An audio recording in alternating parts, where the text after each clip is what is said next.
and salutations. This is Jason Miko bringing to you an audio version, the spoken word of my weekly column on Macedonian matters. The English version is published on Medium.com, and the Macedonian version is published on Svest.mk. This week's column, which is published on Friday, June 7, 2019, is titled with a quote, and the quote is this: "For us and my country, the Republic of Macedonia." With those 9 words, Stojan Stoilov, the team captain for HC Vardar, said what Macedonians in Macedonia and around the world both know and believe: that Macedonia can and will overcome all adversity if the Macedonians put their heart and soul into it. After all, that is what HC Vardar did to win the EHF Champions League title. They put their heart and soul into winning, and they did so admirably, honestly, and decisively over their competitors. And Macedonians around the world celebrated that win and the title with passion, joy, and pride. Pride in Vardar, pride in Macedonia, pride in the Macedonian people. When the team arrived back in Macedonia late Monday night, June 3rd, they received a deserved hero's welcome, with tens of thousands of Macedonians turned out in Skopje to greet them and celebrate their success, with Macedonians chanting, "Never North, only Macedonia," at the welcoming party. Macedonians around the world celebrated that night as well, and social media erupted with praise, pride, and passion. All of this goes to show us that it is culture, and this time expressed through sports, that can overcome. Goce Delcev famously said, quote, "I understand the world solely as a field for cultural competition among the peoples," end quote. In this case, Macedonian culture won the day and the year, giving Macedonians a big win to celebrate and to affirm their place in the world as Macedonians with dignity, pride, and honor.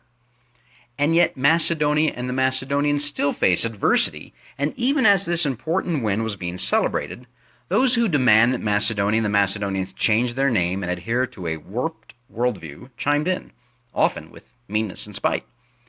Media outlet Agence France Presse, in an article about so-called hate speech during the celebration, wrote the following: "After clinching the handball trophy in Cologne, Germany on Sunday, the club's captain, Stojan Stoilov, interrupted an interviewer to say, 'I just want to make a correction. My country's name is the Republic of Macedonia.' The comment was applauded by nationalists, particularly on social media. On Monday evening, Stoilov and the crowd also chanted, 'Never North, only Macedonia.'" Meanness and spite. The writer of that article attempted to link a love of Macedonia by those calling the country Macedonia with being a nationalist, which, these days, is an increasingly meaningless word. The writer meant to portray those who love their country and want to keep the name Macedonia as backwards provincials, bitter clingers, and deplorables. Meanness and spite. The British ambassador to Macedonia, Rachel Galloway, tweeted, "The streets are going wild for Vardar in Skopje tonight. Čestitke."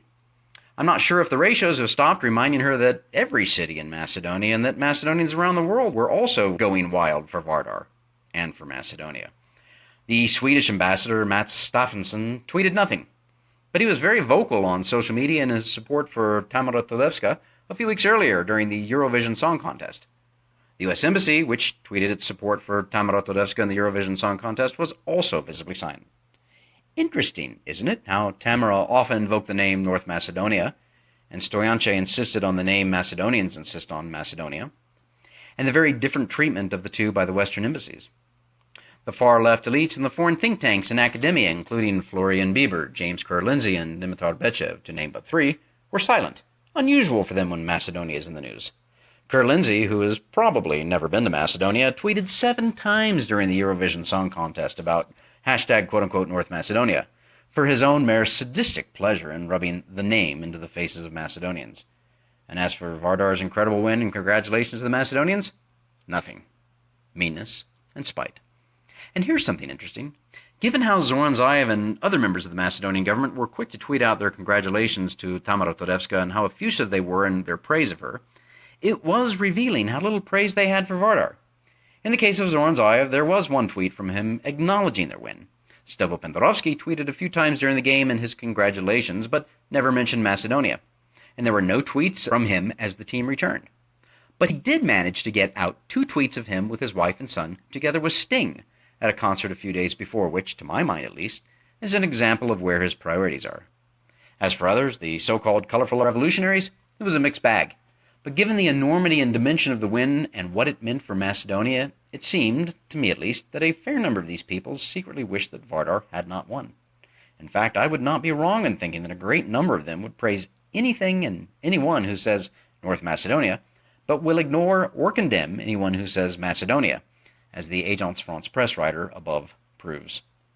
Regardless, the win belongs to Vardar, to Macedonia, and to Macedonians wherever they live. In a way, I hope that their win is a catalyst for continued good things to come to Macedonia and the Macedonians, as they prove, through the field of culture, that Macedonia and the Macedonians have a great deal of unique culture to share with the world while retaining their own deserved pride in that culture and in Macedonia.